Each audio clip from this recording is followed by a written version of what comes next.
Hello friends, नमस्कार। स्वागत है आप सभी का हमारे यूट्यूब चैनल पर। आज हम बात करेंगे एसएससी के एग्ज़ाम के आंसर की, जो आज 25 जुलाई 2024 को अभिकल्प इंस्टीट्यूट में हुआ है।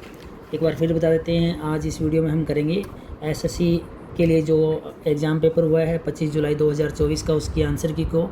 तो चलिए स्टार्ट करते हैं। सबसे पहले जानते हैं विज्ञान के आंसर को। विज्ञान के अंदर आपको पहला प्रश्न जो दिया हुआ है, अम्लों के पीएच का मान होता है। तो अम्लों का पीएच जो होता है वो 7 से कम होता है। 7 जो है वो लवणों के लिए होता है और 7 से ऊपर जो है वो क्षारीय होते हैं। तो उत्तर सही होगा 7 से कम, बे ऑप्शन।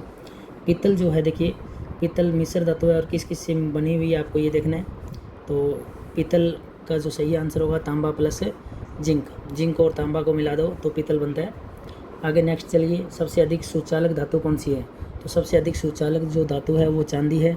चांदी सबसे ज़्यादा सुचालक है, लेकिन महंगे होने के कारण इसकी फिटिंग नहीं की जाती। नेक्स्ट, कमरे के ताप पर जो तरल धातु है वो है पारा मरकरी। और धातु पूछा था, ब्रोमीन ए धातु है, ये भी तरल होती है लेकिन ए धातु है। नेक्स्ट, रोल्ड गोल्ड क्या है? तो रोल्ड गोल्ड जो है वो तांबे और एल्युमिनियम का मिश्रण होता है। तांबा और एल्युमिनियम रोल्ड गोल्ड है।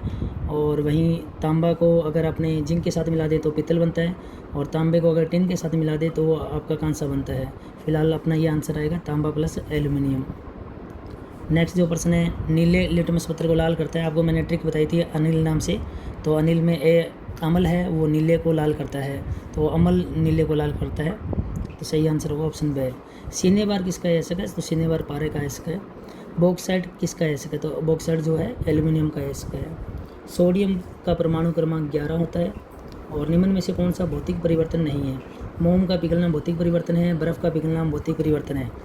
ऊर्ध्वपातन भौतिक परिवर्तन नहीं होता। आपने जैसे कपूर को जलाया तो डायरेक्ट ठोस से क्या बन जाता है? गैस बन जाता है। ठोस से डायरेक्ट गैस बनना ये ऊर्ध्वपातन का होता है।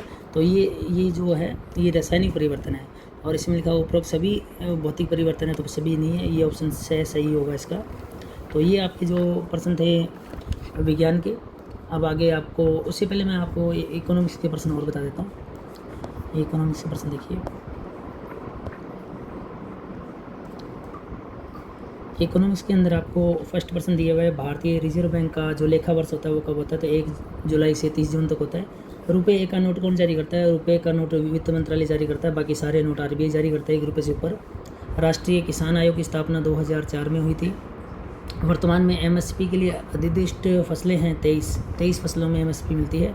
बैंक नोट प्रेस देवास जो जगह है वो किस राज्य में है? तो देवास सही आंसर रहेगा, मध्य प्रदेश में है। आगे, जीएसटी परिषद का अध्यक्ष कौन होता है? तो केंद्रीय वित्त मंत्री जीएसटी परिषद का अध्यक्ष होता है।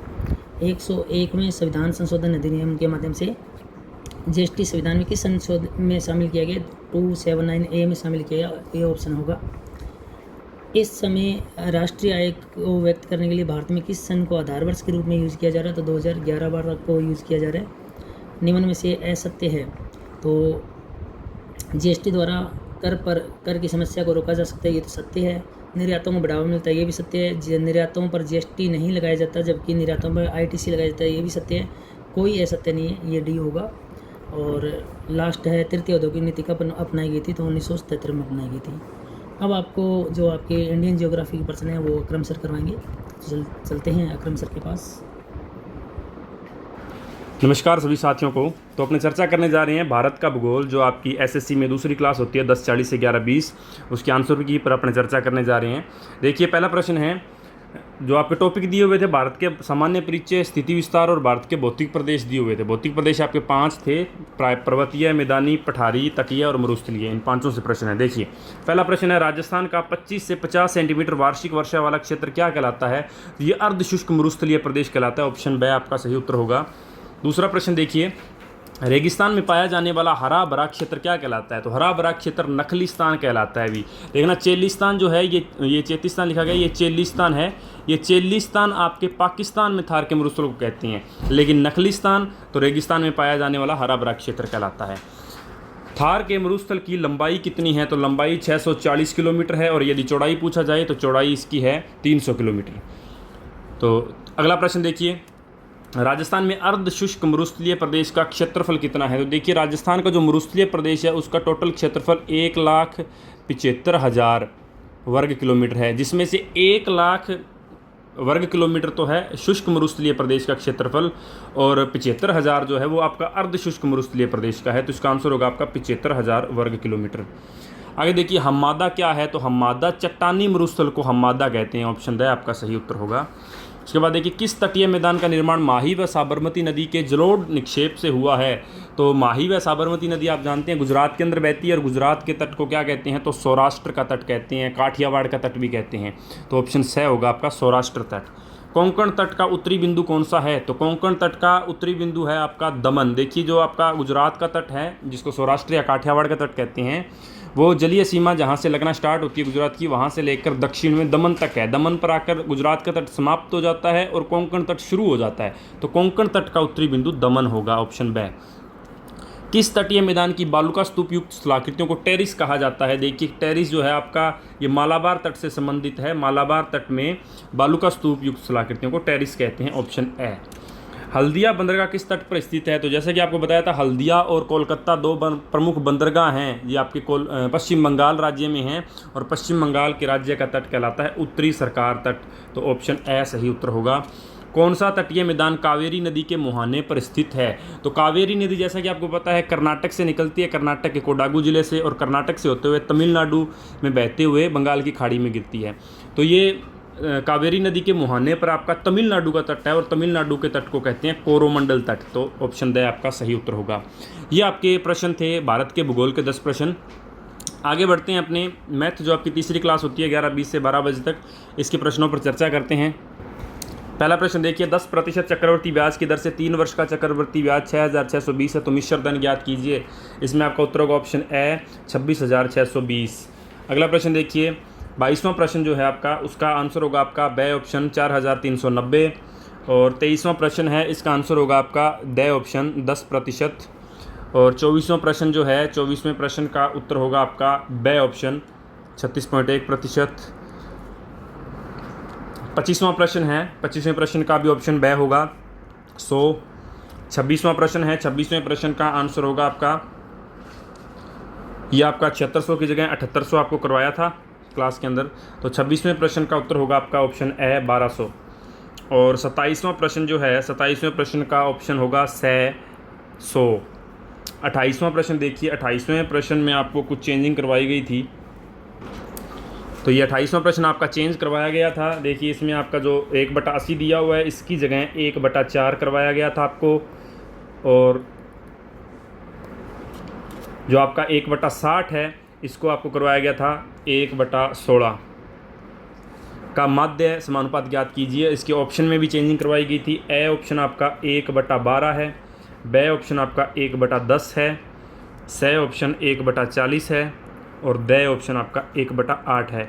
ये प्रश्न था 1/4 और 1/16 का माध्य समानुपात ज्ञात करें, तो इसमें आपका ऑप्शन होगा द ऑप्शन 1/8, ये सही उत्तर होगा। आगे देखिए 29वां प्रश्न है, 29वें प्रश्न का आंसर होगा ऑप्शन ए 92, और 30वां जो लास्ट प्रश्न है मैथ का, इसका उत्तर होगा आपका ऑप्शन ए 45। ये आपके 10 प्रश्न थे मैथ के। आगे बढ़ते हैं तर्क शक्ति रीजनिंग के प्रश्नों पर। देखिए रीजनिंग के प्रश्न में आपको घड़ी, रक्त संबंध, कैलेंडर, दिशा परीक्षण, कोडिंग, डिकोडिंग ये टॉपिक दिए हुए थे जो आपकी चौथी क्लास है 12 से 12:40। तो इसमें आपके प्रश्नों का आंसर बताएंगे पंकज सर। तो चलते हैं पंकज सर की तरफ। नमस्कार सभी को। आज अपने रीजनिंग का जो टेस्ट लिया था उसके आंसर की करते हैं। पहला क्वेश्चन क्या है, हरि ने पूर्व दिशा में 17 किलोमीटर की यात्रा की, फिर वह बाईं ओर मुड़कर 15 किलोमीटर आगे बढ़ा, फिर बाईं ओर मुड़कर 17 किलोमीटर आगे गया। अब वह अपने प्रारंभिक प्रस्थान बिंदु से कितनी दूर है, तो इसका उत्तर क्या होगा, स ऑप्शन होगा, क्या होगा 15 किलोमीटर दूर है।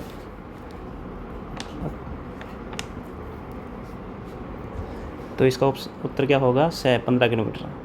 अगला क्वेश्चन क्या है, सुजान उत्तर की ओर 8 मीटर चला और दाएं मुड़कर 16 मीटर चला, फिर अपने बाएं मुड़कर 5 मीटर चला, वह फिर बाईं ओर मुड़ा और 16 मीटर चला। अब वह अपने प्रारंभिक स्थान से कितनी दूर है, तो इसका उत्तर आएगा, इसका भी क्या है, स ऑप्शन है 13 मीटर। ठीक है जी, 2 ऑप्शन उत्तर हो गए हैं क्वेश्चन।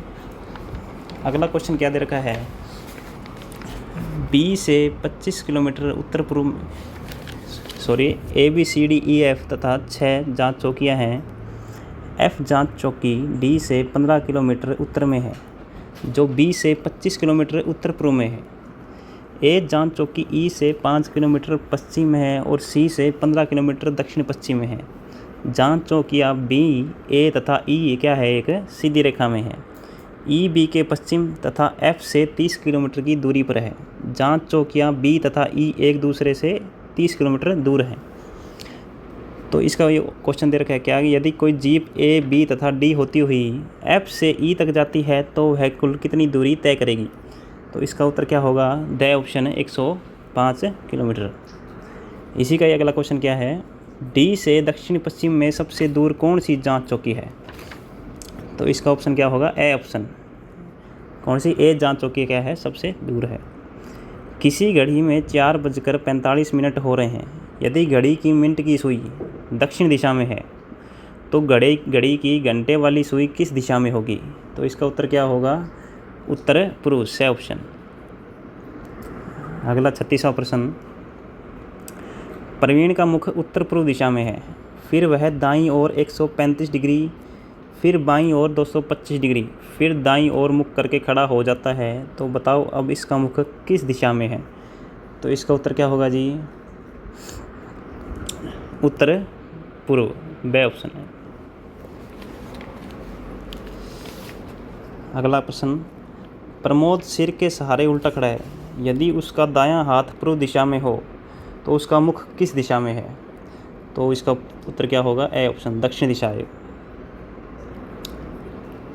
38वां प्रश्न, एक आदमी का मुंह दक्षिण की तरफ है, वह 135 डिग्री वामावर्त दिशा में, वहाँ से 180 डिग्री दक्षिणावर्त दिशा में घूमता है, तो उसका मुख अब किस दिशा में है। तो इसका उत्तर क्या होगा जी, दक्षिण पश्चिम, द ऑप्शन है।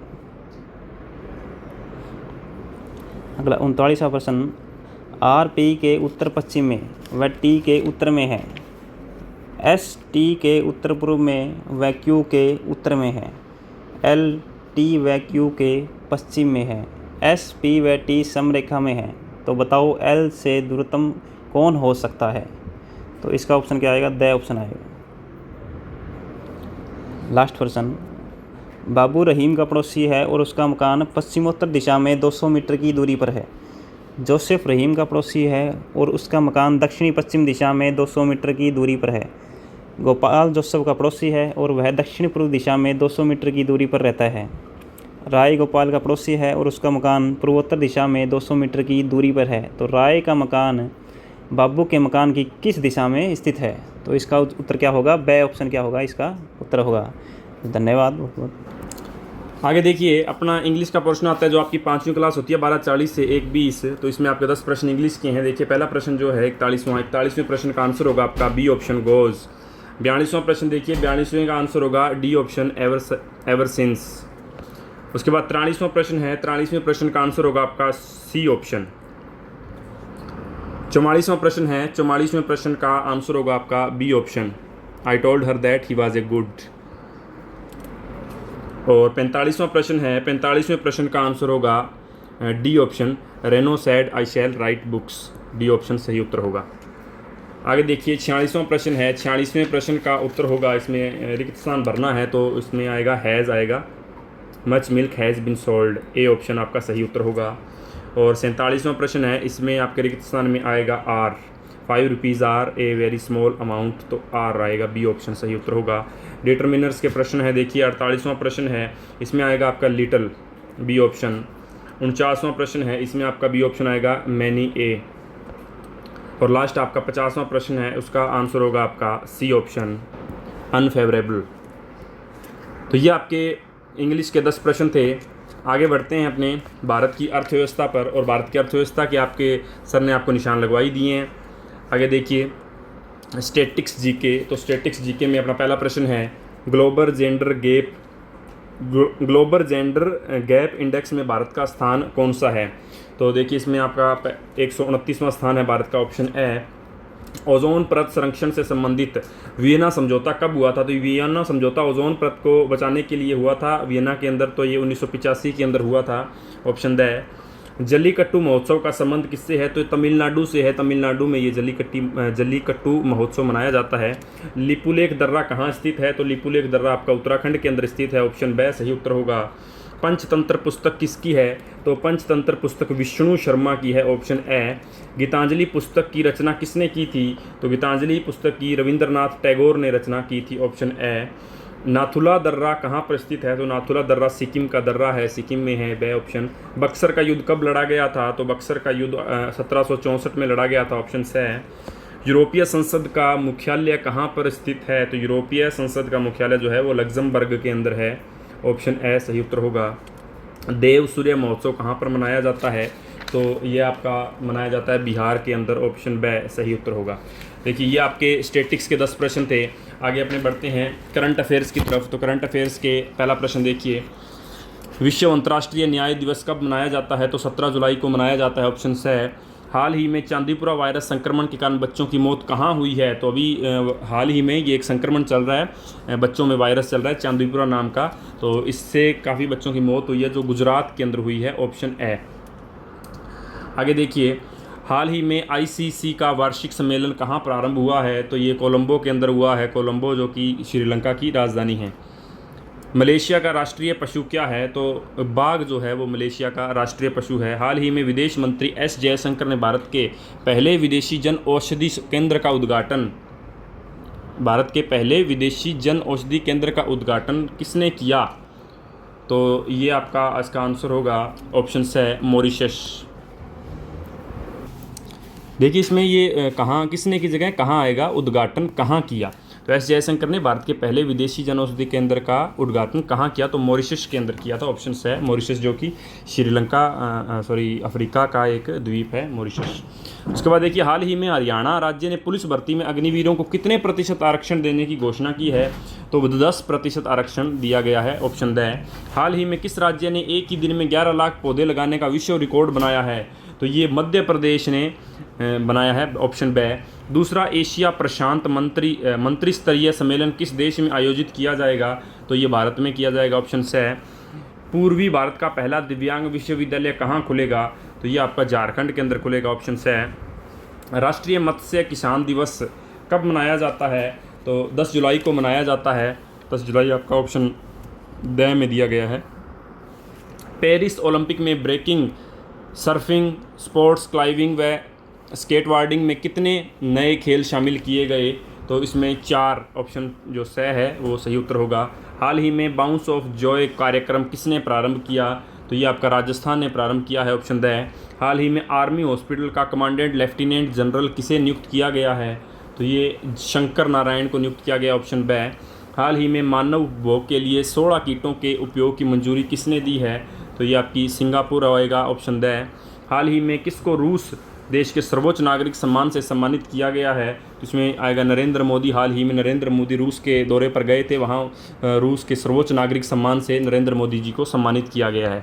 वीरांगना दुर्गावती टाइगर रिजर्व हाल ही में खबरों में रहा, यह किस राज्य में स्थित है? तो यह है आपका मध्य प्रदेश में स्थित है, Veerangana Durgavati tiger reserve, option ए।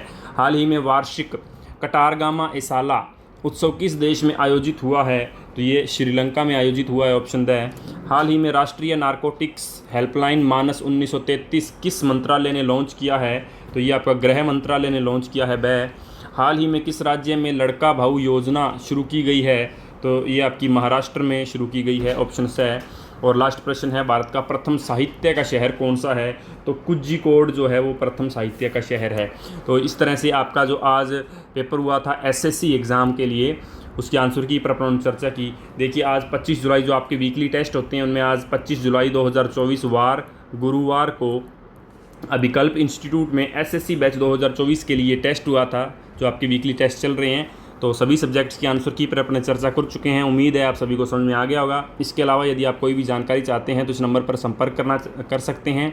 और डेली के करंट अफेयर्स के लिए हमारी वेबसाइट है abhikalpinstitute.com, इस पर जाकर डेली करंट अफेयर्स के प्रश्न देख सकते हैं आप। और हमारे टेलीग्राम चैनल को भी ज्वाइन कर सकते हैं, अभिकल्प इंस्टीट्यूट। और जितने भी आपके कोचिंग के अंदर वीकली टेस्ट होते हैं गुरुवार के दिन, उसके आंसर की आपको study with SK Verma YouTube channel पर प्रोवाइड करवा दी जाती है। इसके अलावा यदि आपको कोई और जानकारी चाहिए तो आप हमारे कोचिंग सेंटर में विजिट कर सकते हैं, अभिकल्प इंस्टीट्यूट, नज़दीक भगत सिंह चौक, हनुमानगढ़ जंक्शन। तो ये आपका एसएससी की आंसर की थी। चलिए मिलते हैं नेक्स्ट वीडियो में, तब तक के लिए टेक केयर।